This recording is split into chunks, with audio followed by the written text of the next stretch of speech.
Koy Weather Desk. Weather Update. Ika-27 ng Hulyo, 2026. Lunes. Magandang umaga po sa inyong lahat. Narito ang pinakabagong ulat ng panahon para ngayong umaga, tanghali, hapon at gabi. Gayon din ang inaasahang lagay ng panahon bukas sa iba't ibang bahagi ng bansa.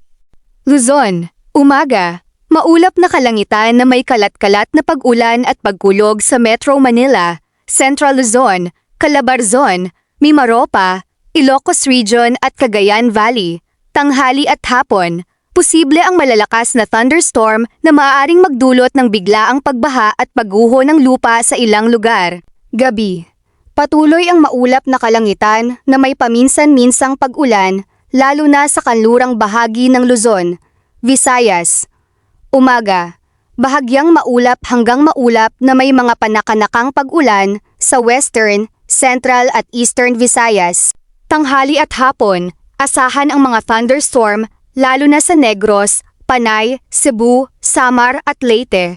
Gabi, mananatili ang kalat-kalat na pag-ulan sa ilang bahagi ng Visayas, Mindanao.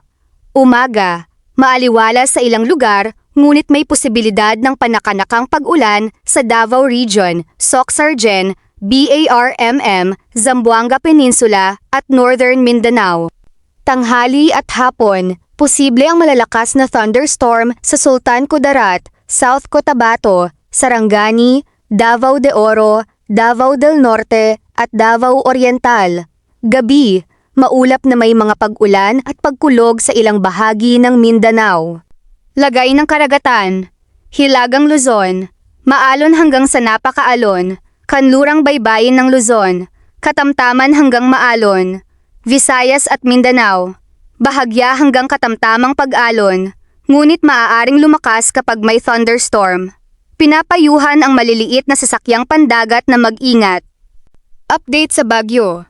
Ang Typhoon Noel ay nasa labas na ng Philippine Area of Responsibility at kumikilos patungong China. Patuloy itong humihina habang nasa kalupaan, ngunit nagdadala pa rin ng malalakas na ulan sa timog ng China. Wala pang bagong bagyo na nasa loob o papasok ng PAR na opisyal na pinangalanan sa kasalukuyan. Panahon sa China.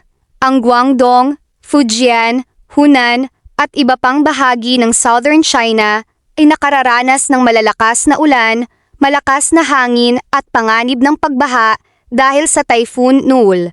Maalon din ang karagatan sa katimugang baybayin ng China kaya pinapayuhan ang mga sasakyang pandagat na mag-ingat. Paalala, magdala ng payong o kapote, mag-ingat sa biglaang pagbaha at pagguho ng lupa sa mga bulubunduking lugar.